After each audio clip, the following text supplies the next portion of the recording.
बंदी छोड़ सतगुरु रामपाल जी, बंदी छोड़ सतगुरु रामपाल जी, बंदी छोड़ सतगुरु रामपाल जी महाराज की जय। दोस्तों, सतगुरु के जब जयकारे लगाते हैं तो जैसे ही बंदी छोड़ सतगुरु रामपाल जी, तो इसके आगे हमारे जो भगत भाई हैं, कुछ लोग महाराज लगाते हैं, कुछ लोग भगवान लगाने लगे हैं। तो दोनों में आपका अंतर्मन, आपका सब कुछ क्लियर हो जाता है कि आप वास्तव में अपने सतगुरु को किस रूप में देखते हैं। तो जयकारा लगाना है तो पूरी तरह से आपको बिल्कुल स्पष्ट क्लियर होना चाहिए कि हम अपने सतगुरु को महाराज मानते हैं या भगवान। जैसे संध्या आरती में आता है कि मेरे गुरुदेव भगवान दियो काट काल की फांसी। तो हम अपने पूज्य परमात्मा सतगुरु रामपाल जी भगवान मानते हैं। तो एक बार जोर से जयकारा लगाएंगे, बंदी छोड़ सतगुरु रामपाल जी भगवान की जय। जब भी आप लोग जयकारा लगाएं तो महाराज शब्द की जगह भगवान प्रयोग करना उचित होगा, क्योंकि हम लोग उस सतपुरुष कबीर साहब की जयकारा लगा रहे हैं जो आज वर्तमान में सशरीर प्रकट है, बंदी छोड़ सतगुरु रामपाल जी भगवान के रूप में। तो अब इस समय ठीक का समय है, कलयुग की बिचली पीढ़ी है और बंदी छोड़ ने इस बिचली पीढ़ी का महत्व चारों युगों में सबसे ज़्यादा बताया है, क्योंकि सतयुग से लेके वर्तमान कलयुग की इस बिचली पीढ़ी जब कलयुग 5500 साल व्यतीत हो जाती हैं, जैसे कबीर सागर में कहा गया है कि जब बीते 5500 पाँचा तब मेरा वचन होगा साँचा। जब कलयुग बीते 5500 पाँचा, तो 5505 साल हो गए हैं 1997 में। तो ये बंदी छोड़ पूर्ण परमात्मा कबीर साहब सतपुरुष वर्तमान में 8 सितंबर 1991 से इस धरती पर प्रकट है। तो आज उन्हीं की महिमा का वर्णन अब इस सत भक्ति चैनल के माध्यम से शुरू हो रहा है, क्योंकि वो पूर्ण परमात्मा सत कबीर है और वर्तमान में प्रकट है। तो आज के बाद जब भी जयकारा लगाएंगे तो बोलेंगे, बंदी छोड़ सतगुरु रामपाल जी भगवान की जय। इसी तरह से ये जयकारा लगेगा। और दोस्तों, सबसे बड़ी बात है कि जो मंगलाचरण है वो पूरा ये मान के चले कि अध्यात्म की कुंजी है। जैसे संविधान निर्माण किया गया था तो संविधान में संदर्भिका एक स्टार्टिंग में आती है, तो वो पूरी की पूरी कुंजी है। इसी हिसाब प्रकार से तीनों आरती हैं जो हमारे लिए डेली करना है, नित्य करना है। उनमें जो मंगलाचरण है वो पूरी अध्यात्म की कुंजी है। तो इसको आपको पूरे हृदय में उतरना चाहिए, आत्मा में आपकी उतरना चाहिए। एक एक वाणी का अर्थ आपको समझ में आना चाहिए, तभी ये आपको स्पष्ट होगा। क्योंकि जैसे ही हम लोग नित्य करते हैं तो इसको सुनते जाते हैं तो हमारे हृदय में या आत्मा में वो झनकार पैदा नहीं हो पाती है जो होनी चाहिए। जैसे बंदी छोड़ सतगुरु रामपाल जी भगवान ने समझाया है एक शब्द के माध्यम से कि सोटा खाली रह गया पार पहुँचा ना है, ऐसे राम राम प्राणी जब वो जम की नगरी जाएं। तो ये सोटा मतलब तोते को कहा गया है, तो वो स्वाभाविक रूप से अपनी रट्टा मारे रहता है। तो हम लोग रट्टा नहीं मानना है, हर वाणियों को गहराई से समझना है, उसके वास्तविक रूप को समझना है, तब हमें अच्छी तरह से समझ में आएगा ये भक्ति। क्योंकि जैसे ही नित्य नियम का ये वाणी आएगी तो हमें ये पूरी तरह से समझ में आ जाना चाहिए कि इस वाणी का मर्म क्या है और बंदी छोड़ पूर्ण परमात्मा सतगुरु रामपाल जी भगवान हमें क्या समझाना चाहते हैं। तो आज से ही शुरू करते हैं। पहले मंगलाचरण का सरलार्थ, फिर नित्य नियम का, फिर असुर निकंदर रमैनी का, बाद में संध्या आरती की हर वाणी का मर्म जानेंगे। बंदी छोड़ ने अपने सत्संगों में क्या क्या बताया है उसको समझेंगे। ये जानना बहुत ही ज़रूरी है, ये ठीक का समय है। और इस समय सारी वाणियों का मर्म जब तक बंदी छोड़ हम लोगों के सामने नहीं आ जाते हैं, ये पूरा स्पष्ट हो जाना चाहिए। तो अब देखते हैं एक एक वाणी के बाद हम लोग इसको मर्म समझेंगे, फिर इसको सत्संग से समझेंगे। ये सारी चीज़ें हमें ये करनी हैं। तो सबसे स्टार्ट होता है गरीब नमो नमो सतपुरुष को, नमो नमो सतपुरुष को, नमस्कार गुरु की नहीं। सुर नर मुनिजन साधवा संतों सर्वस दीनहि। इसी एक लाइन को स्पष्ट करने के लिए बहुत समय लगेगा। एक एक चीज़ क्लियर होना चाहिए कि गरीब नमो नमो, यहाँ 2 बार नमो नमो आया है, ये किस लिए आया है? सत्पुरुष किसको कहा गया है? नमस्कार गुरु की नहीं, सुरनर मुनिजन साधवा संतों सर्वस दीनहि। पहले इसका सरलार्थ देखते हैं, फिर इसको विस्तार से जानेंगे। तो सरलार्थ में बंदी छोड़ पूर्ण परमात्मा रामपाल जी भगवान कहते हैं कि परमेश्वर अव्यक्त तथा व्यक्त दोनों से जीव का पालन और कल्याण करता है। अव्यक्त रूप में सतलोक में सिंहासन पर विराजमान है। जो अव्यक्त है, जो एक होता है साकार, एक होता है निराकार। तो जो पूर्ण परमात्मा की परिकल्पना है वो साकार भी है और निराकार भी है। तो निराकार रूप में सतलोक में सिंहासन पर बैठा है। जैसे एक शब्द में कहा गया है कि कर नैनो दीदार महल में प्यारा है। कर नैनो दीदार, हम लोग उस पूर्ण परमात्मा सत कबीर को साक्षात अपनी आँखों से दीदार करने के लिए सतलोक में दीदार करते हैं। तो वो अव्यक्त रूप से है, और जो व्यक्त रूप में होता है वो बंदी छोड़ एक संत के रूप में प्रकट होते हैं। इस पृथ्वी के लोकांतर में चारों युगों में वो बंदी छोड़ प्रकट होके आते हैं और प्रकट होके ज्ञान देते हैं। तो आज वर्तमान में वही बंदी छोड़, वही सत्पुरुष, वही पूर्ण परमात्मा कबीर साहब जो तीनों लोगों में विचरण करके सभी जीवों का धारण पोषण करता है। 21 ब्रह्मांड काल के में जितने भी जीव हैं सबका धारण पोषण, और 7 संख्य ब्रह्मांड परब्रह्म के हैं उन सभी का भरण पोषण वो बंदी छोड़ करते हैं। तो 2 रूपों में होते हैं, एक तो अव्यक्त रूप में सतलोक में सिंहासन पर विराजमान है, और दूसरे में वो संत रूप में, आगे देखते हैं, व्यक्ति रूप में पृथ्वी या अन्य लोकों में ऋषि या संत व बाबा जिंदा रूप में प्रकट होता है। प्रत्येक युग में शिशु रूप धारण करके किसी सरोवर में विकसित कमल के फूल पर प्रकट होता है। यहाँ से निसंतान व्यक्ति ले जाते हैं, बड़े होकर परमात्मा तत्व ज्ञान का उपदेश करते हैं तथा सामान्य नागरिक की तरह अपना व्यवसाय करते हैं। इसके साथ साथ भक्ति करके भी दिखाया करते हैं तथा सत्य आध्यात्मिक ज्ञान का भी प्रचार करते हैं।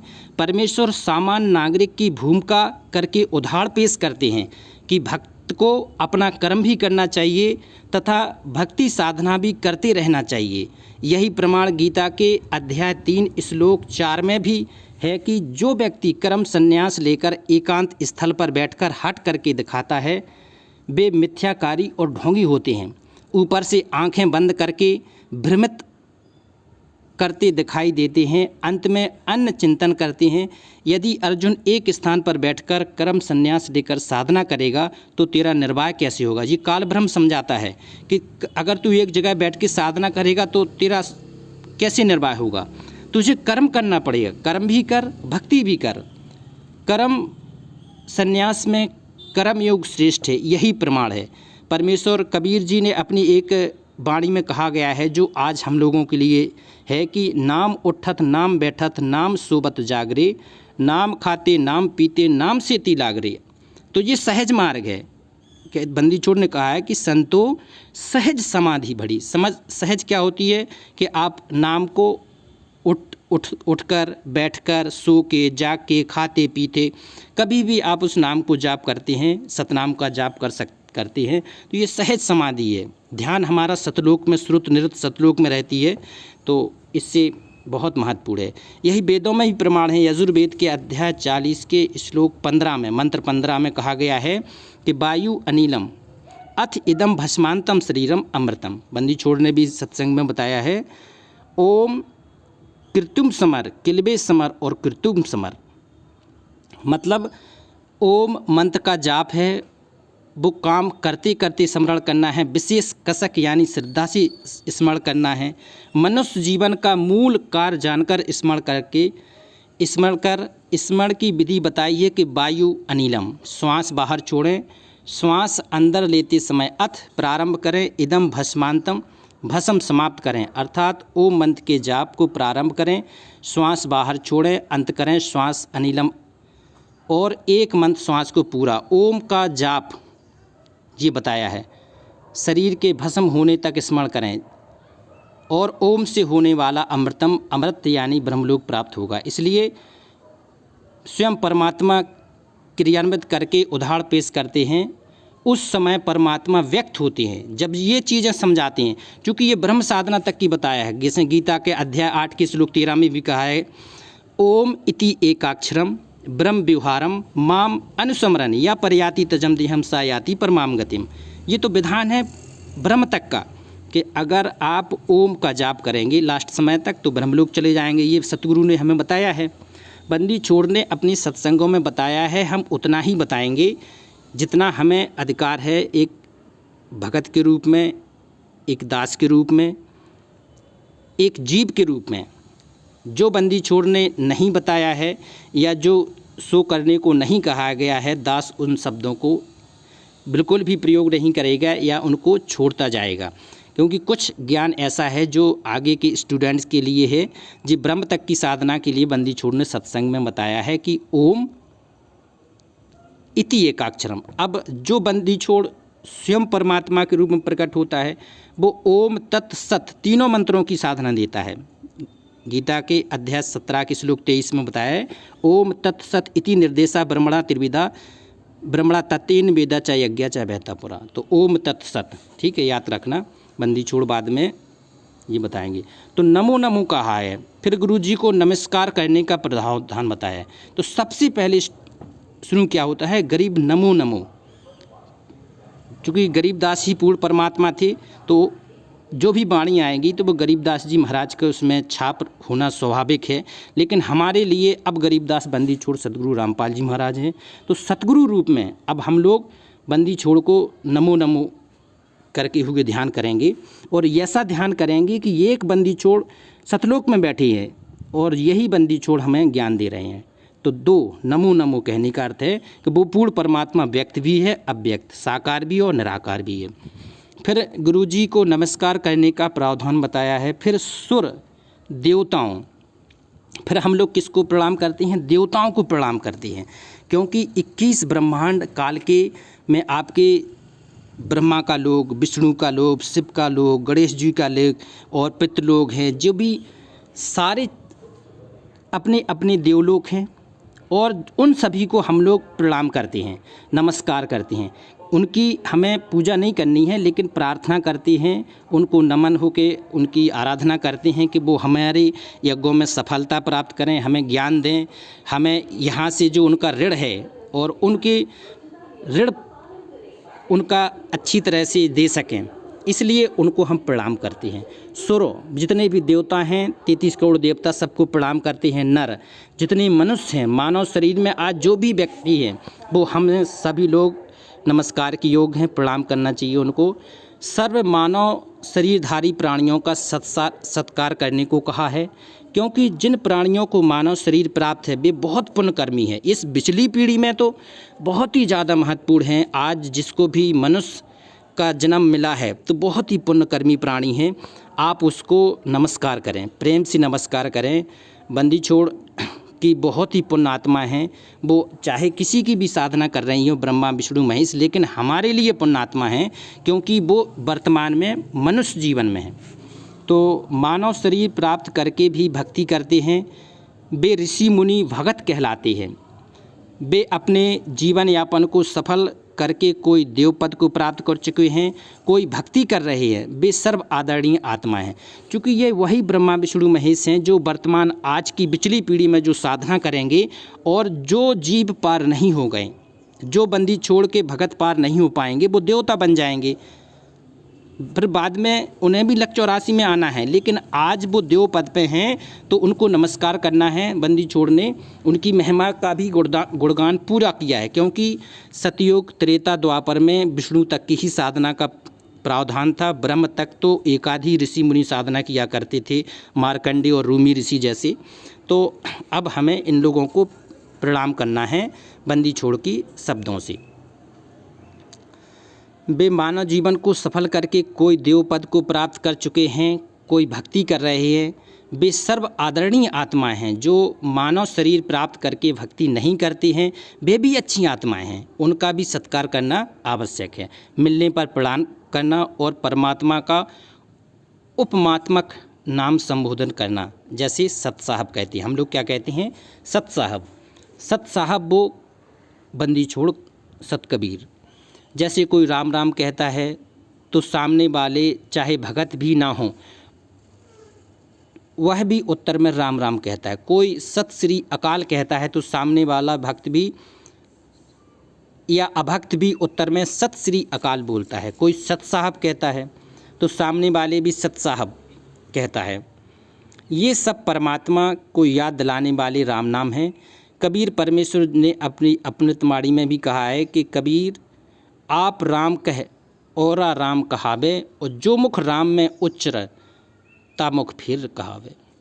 तो इसी प्रकार से बंदी छोड़ ने इस प्रथम वाणी में भावार्थ है कि परमेश्वर जी ने बताया कि जो व्यक्ति स्त्री पुरुष मिले तो उसको प्रणाम के साथ परमात्मा का नाम भी बोलें। यदि सामने वाला राम राम नहीं बोला तो फिर बोलें, तब वह सामने वाला अवश्य बोलेगा, कई बार बोलेगा राम राम राम राम। जैसे हम लोग भी क्या करते हैं, सत साहब कहते हैं तो किसी को अच्छा नहीं लगता है, जगत वाला आदमी है, हम लोगों को भी गुंडा समझता है।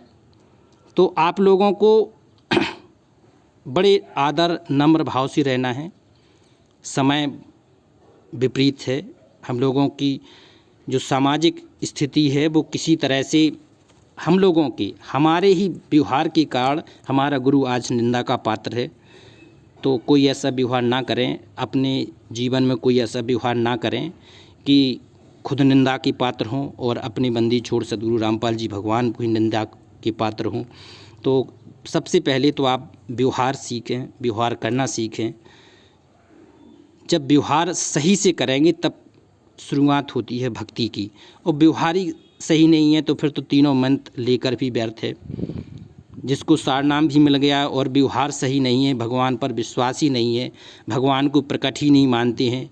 बंदी छोड़ पूर्व परमात्मा कबीर साहब का वो जन्मदिन मनाते हैं मार्च अप्रैल में हैं, जबकि अब होना क्या चाहिए कि जो बंदी छोड़ सतगुरु रामपाल जी महाराज के रूप में वही कबीर साहब हैं, तो हमें 8 सितंबर को ही प्रकट दिवस मनाना चाहिए। क्योंकि सारी क्रियाएं जब तक अपने गुरु को ही परमात्मा मान के क्रियाएं नहीं करेंगे तो बंदी छोड़ भी हमसे प्रसन्न नहीं होगा। आने वाला समय भी विकट है, स्थितियाँ भविष्यवाणियाँ हमारे महापुरुषों ने कर दी हैं, चाहे तो नास्त्राडोमस हो, चाहे जय गुरुदेव नाम प्रभु का इन संतों उनकी वाणियों में स्पष्ट वर्तमान की स्थिति बताई गई है। तो आप लोग संभल कर रहें, ठीक है। अब जो व्यक्ति भक्ति नहीं करता वह अपना मानव जीवन व्यर्थ कर रहा है, फिर भी पूर्व के पुण्यों के कारण, पूर्व की भक्ति के कारण अच्छी आत्मा है और आदर का अधिकारी। इसलिए वाणी नंबर 1 में सुर नर मुनिजन साधमा संतों सर्वस दीनी। तो सबको प्रणाम करना है, सुर चाहे देवता हो, मनुष्य हो, मुनिजन और चाहे साधु हैं, संत हैं, सबको आदर से आपको हाथ जोड़ के प्रणाम करना है, सिर को भी झुकाना है, नमन करना है। तो ये सत्कार जरूरी है। अगर ये सत्कार नहीं करेंगे तो वो बंदी छोड़ भी हमसे प्रसन्न नहीं होगा। इसकी वाणी का दूसरा नेक्स्ट वीडियो में आएगा। पहले यह मंगलाचरण की सारी वाणियों का सरलार्थ होगा, क्योंकि जब तक ये वाणियों का मर्म क्लियर नहीं होगा तब तक भक्ति में भी मन नहीं लगेगा और वो आध्यात्मिकता जो होनी चाहिए वो भी समझ में नहीं आएगी। तो नेक्स्ट वीडियो में इसका नेक्स्ट पार्ट भी आएगा। तो एक बार जोर से बोलो, बंदी छोड़ सतगुरु रामपाल जी भगवान की जय। सत साहिब।